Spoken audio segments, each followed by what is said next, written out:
precipício e não desistir significa o seu fim. É preciso recalcular a rota. Meu pai era fundamental para a minha vida. E desistir de reanimá-lo não foi deixar de amá-lo. O médico desistiu porque não havia mais nada a ser feito. Quando o nosso tribunal da consciência está em paz, a gente precisa pegar a nossa dignidade, colocar debaixo do braço e se despedir. E continuar, porque lá na frente vão ter novos episódios, novas histórias, novos amores e uma nova vida. Você tá falando de pai aí, cara, e isso que você tava lendo agora me tocou muito porque eu também não tenho pai. E eu também perdi ele, eu não sei com que idade você perdeu o seu, mas eu perdi o meu, eu tinha 3 anos. E a minha mãe tinha 9 filhos, morava no interior do Ceará, numa casa de barro, que não tinha nada para comer. O que tinha era rapadura, às vezes água e farinha. E o meu pai, ele não passou por um desfibrilador que fala, né? Porque a gente não tinha recurso para isso, nem hospital tinha. Ele tinha 39 anos quando ele infartou. E eu lembro de uma cena, a minha mãe aqui, com todo mundo, não tinha caixão para colocar meu pai, colocaram em cima de uma mesa de madeira. Eu tinha 3 anos, meu irmão mais novo de 2 anos. Eu lembro que nesse dia a minha mãe tinha ganhado 2 pacotes de bolacha, sabe? Bolachinha de doce, né? Aquelas Ana Maria. E a minha mãe me deu 3 bolachas. 3 para mim, 3 pro meu irmão.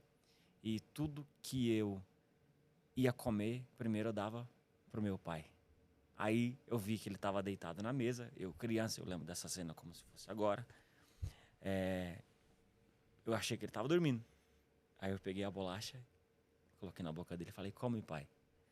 Tem uma para você e 2 para mim. Essa cena, cara, não sai de dentro de mim, entendeu? Todos os dias, quando eu acordo, eu lembro disso. Porque eu fui criado sem ele.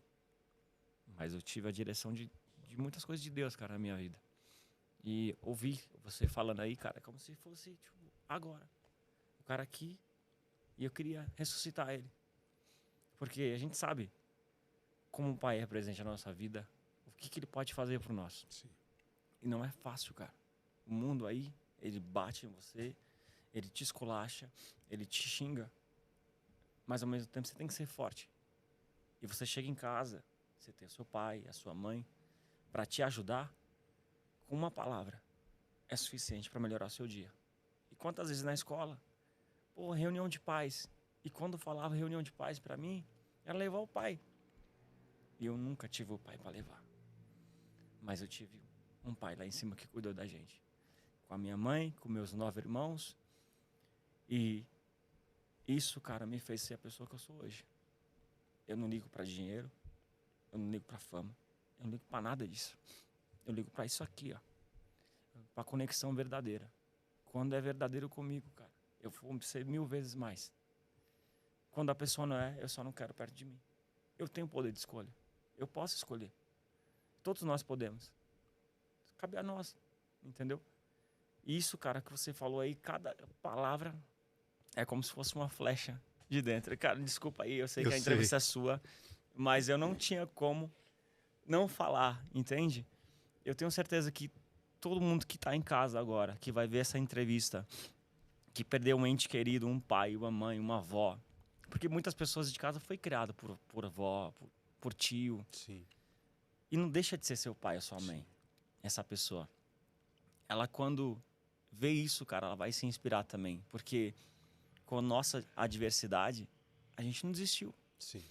E é mais uma prova, cara, que nós não podemos desistir. E não vamos desistir. E o que nós estamos fazendo aqui é para que as pessoas elas vejam isso aqui e se inspirem aí de casa. Que vejam o quanto é verdadeiro, cara. Que não é só uma pessoa de internet que tem 1.600.000 seguidores ou um pouco mais. Mas não interessa. O que nós estamos vendo aqui, o que eu estou vendo na minha frente é um cara verdadeiro.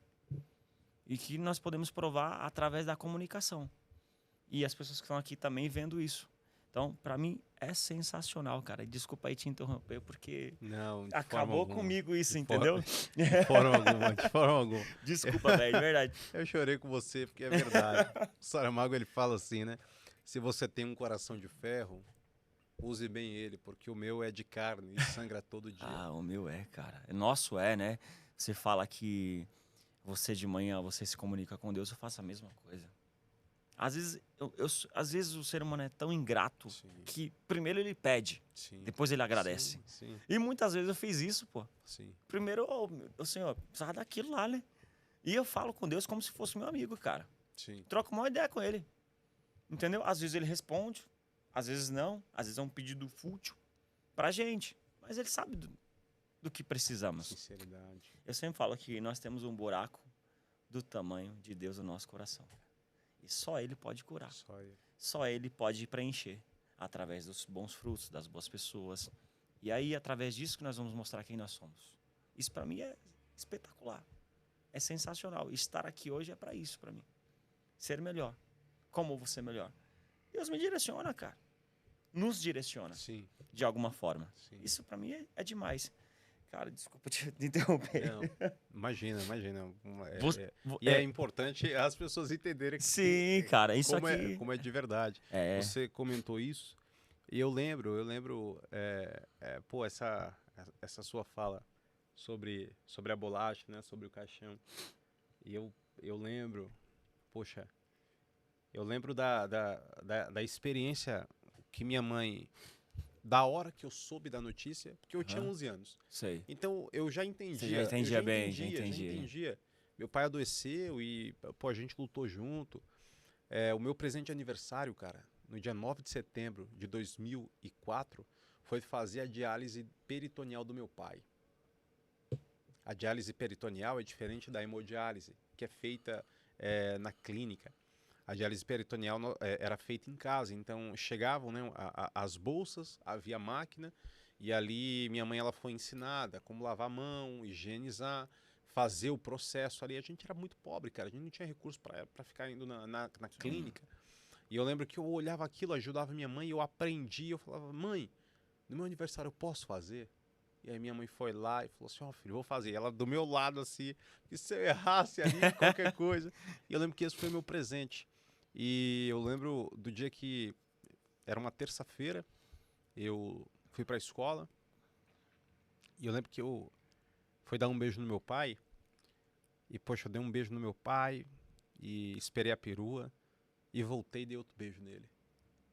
Isso foi esperar a perua, e voltei e dei outro beijo nele. Geralmente não acontecia. E aí eu cheguei e falei assim, pai, eu não quero ir não, eu quero ficar com o senhor, me leva pra consulta.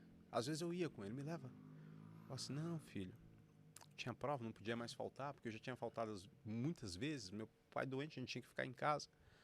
E eu lembro que eu cheguei, dei um beijo na cabeça do meu pai, um abraço, e eu não sabia que era o último. E eu fui. E aí meu pai não voltou para casa, as pessoas falaram que ele tinha ficado internado. E aí quando eu dormi na casa da minha avó e fui para casa da minha outra avó no outro dia, minha mãe ela sentou na cama, pegou na mão do meu irmão, pegou na minha mão, colocou a gente de um lado, eu do outro. E ela olhou no meu olho e falou assim, filho, você sabe que o papai estava sofrendo muito e que ele lutou muito. Mas ontem, Deus recolheu o papai. E assim, Jonas, a sensação que eu tive naquele momento, cara, parece que tinham me roubado, sabe? Eu não senti que eu tinha perdido meu pai, parece que tinham me roubado. Sim. Porque eu sabia que a partir daquele momento, se eu pegasse um ônibus e fosse para qualquer lugar do mundo ou do universo, eu nunca mais ia ver o sorriso dele. Eu nunca mais ia escutar a voz do meu pai. Eu nunca mais ia Tem um abraço. dar um abraço. Eu nunca mais ia subir nas costas do meu pai, sabe? E eu lembro que aquilo, sabe, foi chocante para mim. E eu cheguei no velório, pô. E no velório do meu pai, quando eu entrei pela porta da capela, cara, parecia que eu tinha tomado um banho gelado, sabe?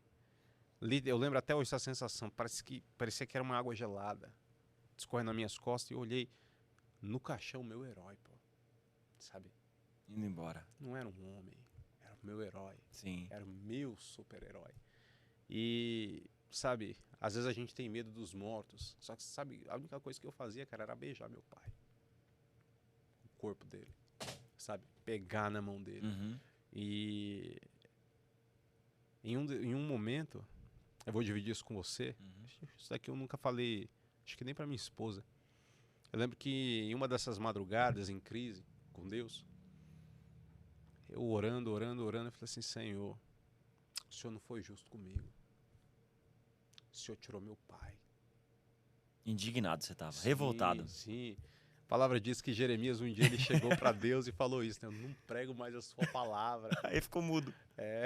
Aí, essa história é muito boa, cara. Eu não prego mais a sua palavra. E aí quando ele estava indo embora, ele disse: mas a sua palavra me dói nos ossos.